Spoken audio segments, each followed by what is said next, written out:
আসসালামু আলাইকুম। কিভাবে আপনারা তাকওয়া টেলিকম অ্যাপে ব্যালেন্স সেট করবেন এই বিষয়ে ছোট্ট একটি ভিডিও। তো আমি ট্যাব ব্যালেন্সে ক্লিক করে ব্যালেন্স দেখে নিচ্ছি। 1340 টাকা রয়েছে আমার অ্যাকাউন্টে। তো ব্যালেন্স সেট করার জন্য অ্যাড ব্যালেন্সে ক্লিক করে এরপর এখান থেকে মেইন অপশন সিলেক্ট করে দিয়ে কনফার্মটাকে ক্লিক করে দিয়ে পরবর্তী ধাপে এখান থেকে আমি আমার যে কোনো একটি মাধ্যম সিলেক্ট করে নিচ্ছি। বিকাশ পার্সোনাল অ্যাকাউন্টটা আমি সিলেক্ট করে নিচ্ছি। এরপর এখান থেকে আমার ইচ্ছে মতো একটা অ্যামাউন্ট বসিয়ে নিচ্ছি। এরপর নেক্সটে ক্লিক করে দিয়ে আপনি আপনাদের মতন একটা অ্যামাউন্ট বসিয়ে নিয়ে যত টাকা অ্যাড করতে চান বসিয়ে দিবেন। এরপর এখান থেকে নাম্বারটা কপি করে নেবেন। ওখান থেকে নাম্বারটা কপি হয়ে গেছে।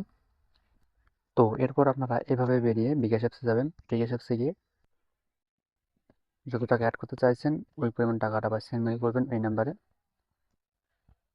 আমি এখান থেকে আমার 30 টাকা অ্যাড করবো, তো 30 টাকা সেন্ড মানি করতেছি। বিকাশ পিন নাম্বার দিয়ে সেন্ড মানি কনফার্ম করতেছি। সেন্ড মানি করা হয়ে গেলে তো এখানে একটা দেখতে দেখতে পাচ্ছেন ট্রানজাকশন আইডি। এই ট্রানজাকশন আইডিটা কপি করে নেবেন। ট্রানজাকশন আইডিটা কপি করা হয়ে গেলে তো আবার এই সাইডে চলে আসবেন। তো এখানে যে ইন্টার ট্রানজাকশন আইডি এখানে বসিয়ে দেবেন ট্রানজাকশন আইডিটা। এরপর ভেরিফাই ক্লিক করলে আমার ব্যালেন্স অ্যাড হয়ে যাবে। এই যে দেখতে পাচ্ছেন পেমেন্ট রিসিপ্ট 30 টাকা। নিচে দেখলে দেখতে পাচ্ছেন আমার আগে 1340 টাকা ছিল, এখন 1370 টাকা হয়ে গেছে।